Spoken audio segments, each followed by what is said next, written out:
G'day friends and welcome to another one of my videos. Today we'll be doing a comparison on the DJI Mavic Air and the DJI Spark. Two little drones aimed at different price points, but when you're short on cash, is the DJI Spark good enough? If you want to find out, well then stick around.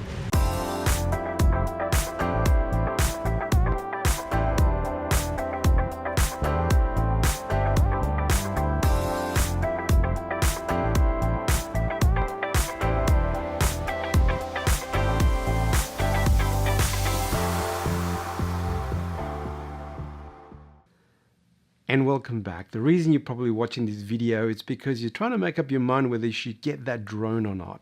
And sometimes they're very expensive depending on where you live, and it's a pretty big investment. You may have asked your significant other whether you can buy yourself a drone, and maybe the answer was no, maybe it's too expensive. So what I wanted to do today was talk about the two cheaper drones in the DJI range, which is the Spark and the Mavic Air. Both of them are quite competent little drones, but obviously the features are not exactly the same. So what we're going to do today is compare some of those features just to see what you're really getting for your money. And maybe the Spark, which is the cheaper one, may not be such a bad choice after all. So let's dive into some of the specs.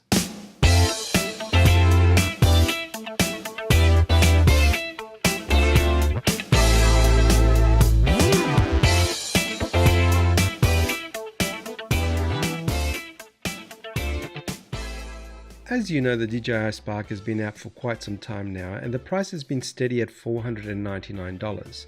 When the Mavic Air was released, the price was $799. Now these prices are as of May 2018, so if you're watching this video in the future, obviously these prices hopefully may have gone down.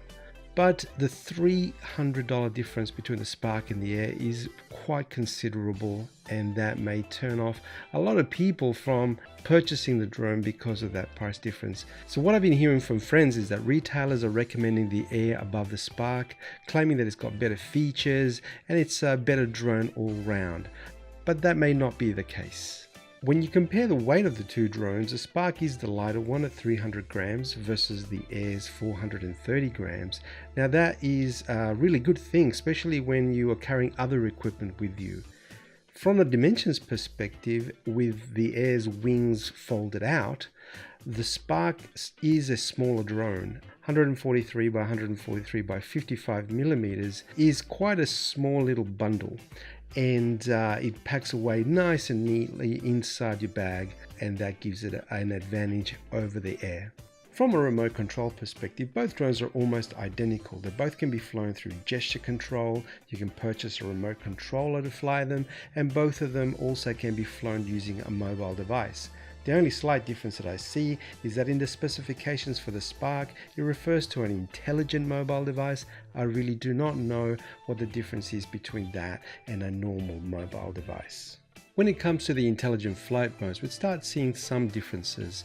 The first four, active track, quick shots, tap fly and tripod, are identical between the two drones, and they both perform in a very similar way. But the Air's specifications list smart capture, cinematic mode and point of interest as additional intelligent flight modes, while the Spark has one more called the advanced gesture mode that is not present on the Air. But if you understand something about these modes, you'll realize that some of them are very close to each other and can almost be substituted. For example, cinematic mode can be substituted by the tripod mode. It does have slight differences, but in these little drones, it may not be enough to be noticeable. The point of interest can also be substituted by some of the quick shots as well as the active track. So you can really get around some of these intelligent flight modes that are not on the Spark, because depending on how you take these shots, they could look identical to each other.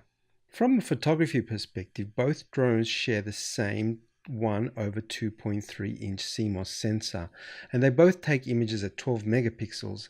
The difference starts at the gimbal. The Air has a 3-axis stabilization gimbal, while the Spark only has a 2-axis stabilization gimbal, but it does have ultra smooth, and what ultra smooth is digital stabilization, so the software gives it that nice stable image.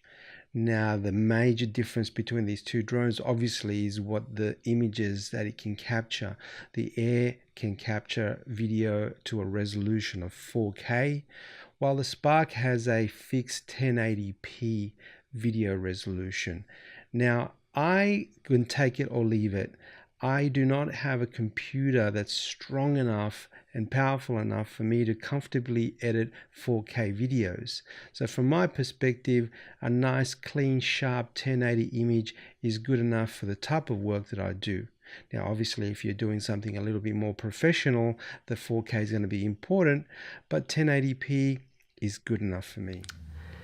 In the end, it gets down to what you're going to use the drone for. Do you want to create artistic videos in 4K that you want to wow your friends with? Or is it something that's going to help you capture images from a perspective that you normally don't get? Maybe even a way to capture your family having fun and being out and about. So the decision in the end is really down to you.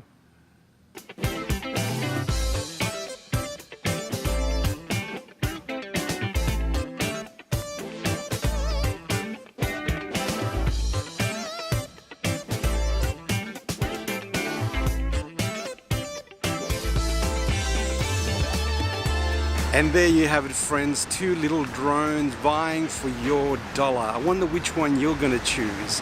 I'm pretty happy with the Air at the moment, but the Spark gives it a good run for its money.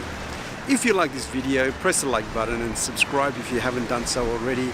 And until the next time, ciao for now.